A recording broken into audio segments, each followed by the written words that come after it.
Hello, this is Pastor Manny welcoming you to the Beacon of Hope podcast. Today we are in segment 10 of the series For Such a Time, Episodes in Esther. If you're interested in hearing this whole series, the first segment aired as Beacon of Hope podcast number 158. Beacon of Hope podcast 158, and that published on November 17th of 2020. Last segment we did, segment 9, had dealt with the issue of before the king. Queen Esther had risked her life to go before King Ahasuerus. No one was allowed to come before this king without being asked to come. And if you entered into his presence without being asked, you would be executed immediately unless he lifted the golden scepter, that rod of dominion, that very ornate and costly staff type thing that he would have. And when he would point that towards someone, then they had been granted royal favor, and they could live. Esther, of course, after a time of fasting and prayer, while all the Jews that were in Shushan, the palace, fasted and prayed, she went in before King Ahasuerus and had the golden scepter pointed towards her. Esther's purpose of going in was to make the king aware that she herself and her people were all going to be exterminated by this horrible mandate which had been put out by Haman, a very wicked man with a lot of power directly underneath the king. And this mandate said that on a certain date, that everyone in the whole huge kingdom under Ahasuerus could rob, murder, torture, destroy completely the Jews that lived among them. It's very exactly what ended up happening in 1938 in a thing called Kristallnacht, which was the night of the broken glass, and that was as Hitler came to power and began to rise. He did exactly there in Germany what happened here many centuries before in this place called Shushan, the palace, and in the kingdom under Ahasuerus. Well, the first step when Esther came up and the king granted her favor, he said, "Ask what you will and I'll give it to you, up to half the kingdom." And she said, "If I have found favor in your sight, I want you to come to a banquet that I've made, just you and Haman." Now, Haman's the wicked man who wanted to destroy the Jews. And so the king and Haman came to this banquet, and while they were there and talking of one thing or another, the king looked again at Esther and said, "Tell me what your request is. Up to half the kingdom, I'll give it to you." And she said to him, "King, I want to have another banquet tomorrow. And I want just you and Haman come back to that banquet. And when you do, then I'll tell you what my request is." Well, the king kind of liked this, and he kind of liked this thing being played up this way. And so he went along with that. And as we finished our last episode, Esther had made the statement to the king that tomorrow I'll tell you what my request is. And then the king and Haman went out. I think about this. Haman, who's a very wicked and prideful man, had just been made a part of a very private thing with just the king and the queen. And of course, his pride is just very inflated over that. And so today, I want to talk to you about this subject of pride's ugly face. Pride's ugly face. Of the 200 plus times the word pride or some form of the word pride, proud, proudly, prideful, when these different terms are used in the Bible, never, ever is it ever used in a good context. In other words, there's no place in the Bible where pride is a good thing. And you hear it said in our society, you need to take pride in what you do. You need to be proud of your accomplishments, blah, blah, blah. In our own town of Lancaster here, part of the city crest is spirit and pride. And that doesn't bode well for our town and may point to a reason why there's such spiritual darkness over it. But the term pride is not a good term.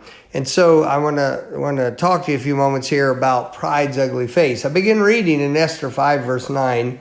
It says, "Then went Haman forth that day, joyful and with a glad heart." He'd just come from this banquet with the king, with Queen Esther. "But when Haman saw Mordecai," you remember him? That's Esther's cousin that had raised her like a father. Remember, he sat in the king's gate, in other words, in a place of influence. But he was a Jewish man. He would not bow down to a man.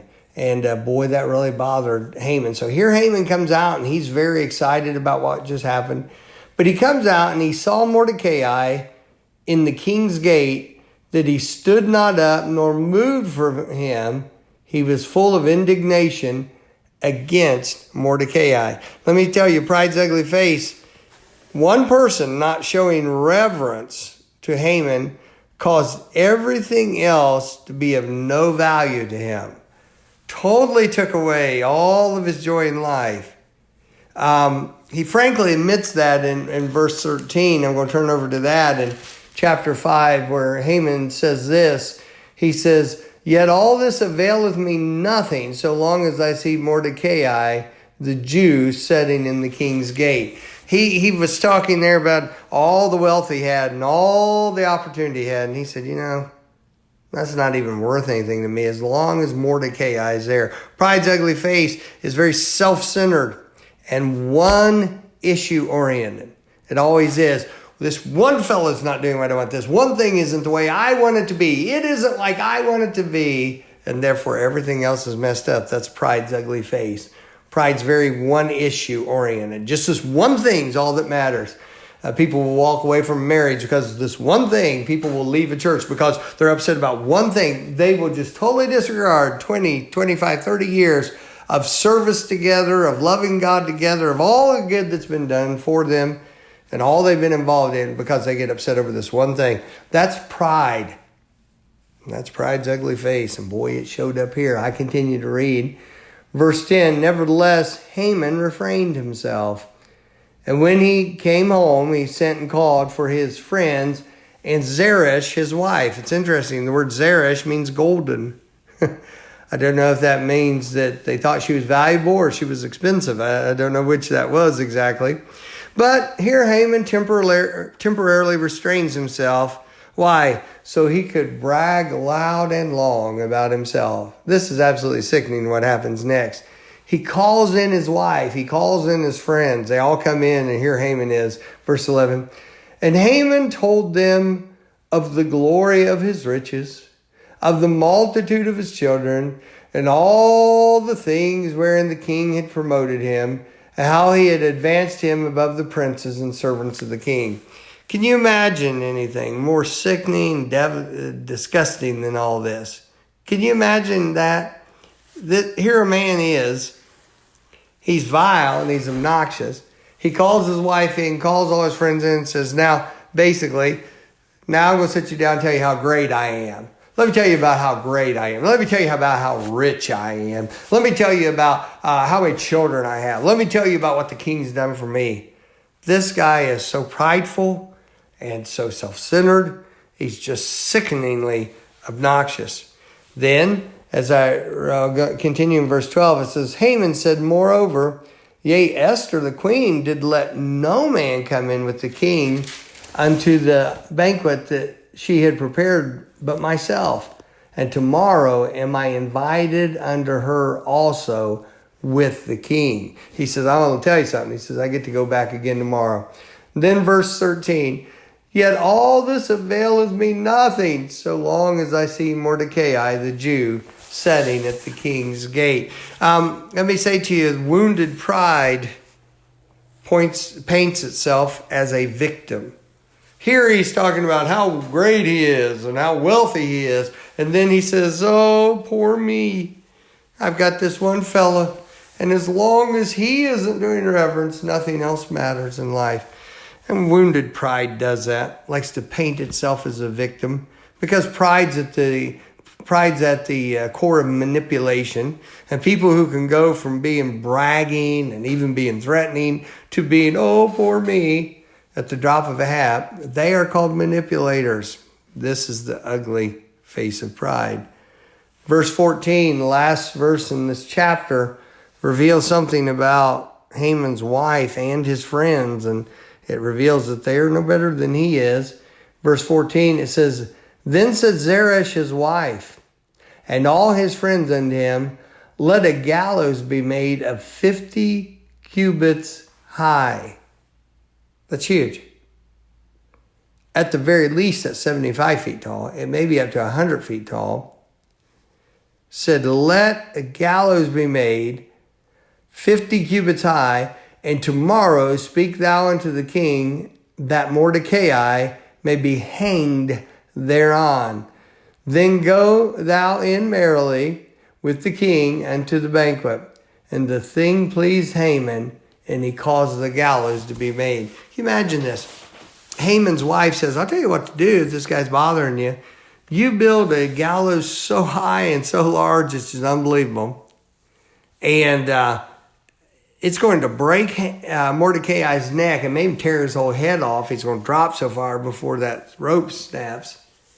And she said, you go ask the king and ask him to give you permission to hang Mordecai. And then you go into the banquet and you have a good time. This guy's bothering you. You just get rid of him.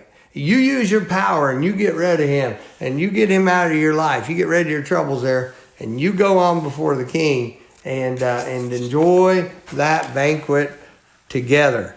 And so this was the advice of his wife. This was the advice of his friends. And immediately, before he even has permission from the king in order to do this to Mordecai, immediately Haman orders the gallows to start being built and is setting everything up to kill Mordecai and get rid of him. Remember, at this time, nobody knows that Esther's a Jew.